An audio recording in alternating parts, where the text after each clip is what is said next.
अस्सलाम वालेकुम, नमस्ते, सत श्री अकाल, हेलो। स्पीकअप इंडिया के चलते आज कुछ चीज़ें इस अंधी, गूंगी, बहरी और मनमानी करने वाली सरकार तक हम ये पहुंचाना चाह रहे हैं कि कोरोना वायरस के चलते जो लॉकडाउन मार्च में शुरू हुआ और आज तक चल रहा है, और पता नहीं मोदी जी अपने मन की बात क्या करना चाह रहे हैं और क्या पहुंचाना चाह रहे हैं कि ना वो किसी के मन की बात समझते हैं सिर्फ, बल्कि अपनी ही मन की बात वो जो है दुनिया पे थोप कर चले जाते हैं। मैं नहीं बोल दूंगा कि वो सुना कर जाते हैं। द मोस्ट अफेक्टेड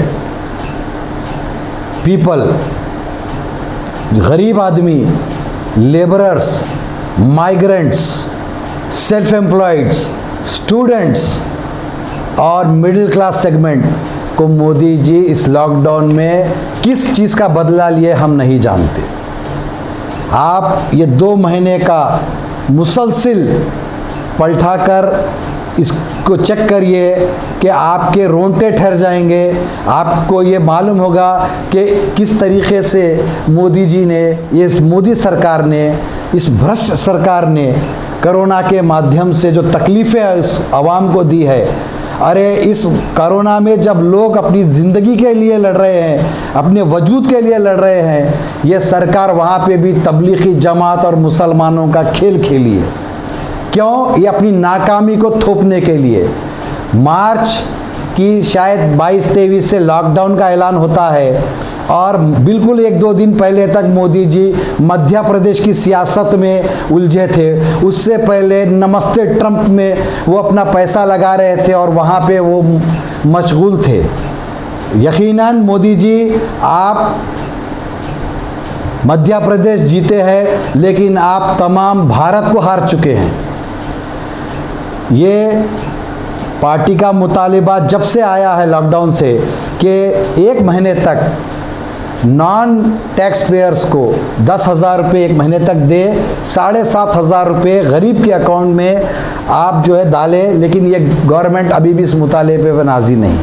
माइग्रेंट्स जो जाने के लिए तैयार थे, इनसे किराए का मुतालिबा करती है ये गवर्नमेंट। जब कांग्रेस ने ये कहा कि हम आपको पैसा हम देंगे, टिकट्स हम परचेस करेंगे, तो जब इनकी गैरत जागती है और जब ये डिसीजन लेते हैं माइग्रेंट्स को भिजाने का। KSRTC को जनाब DK शिव कुमार साहब जो KPCC के अध्यक्ष हैं, वो लेके जाकर 1 करोड़ का चेक देते हैं। तो जब येडियुरप्पा सरकार जागती है, इनको हमेशा जगाने की और इनकी गैरत जगाने की एक ज़रूरत है। ना खाने की सहूलत, ना इनके ट्रैवलिंग की सहूलत। 2 महीने तक ये लेबर्स रोडों पे सोए, फ्लाईओवर्स पे सोए हैं, रेलवे ट्रैक्स पे सोए हैं। कई लोग भूख के मरे। आप वीडियोस देखिए जिस तरीके से अपने बच्चों को, अपने बीवी को लेकर एक आदमी तकलीफ़ से जा रहा है सामान के साथ, हज़ारों किलोमीटर।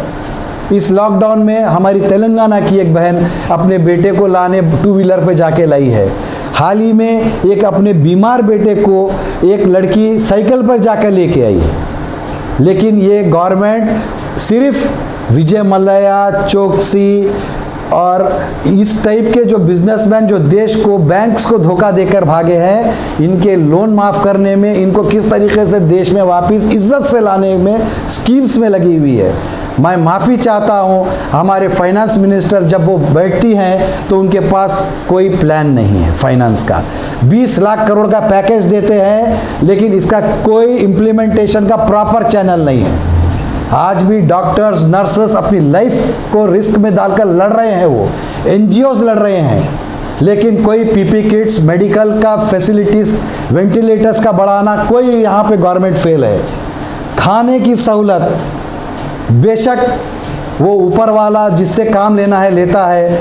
कई लोग वॉलेंटरली, कई NGOs, कई लीडर्स, कई वॉलेंटियर्स, कई लोग अपने मस्जिदों से, अपने जमातों से, अपने मंदिरों से, अपने गिरजाघरों से, अपने गुरुद्वारों से और कई जगहों से ये लोग अपने दरवाजे खोले हैं, लोगों तक अपनी सहूलतें पहुंचाई हैं।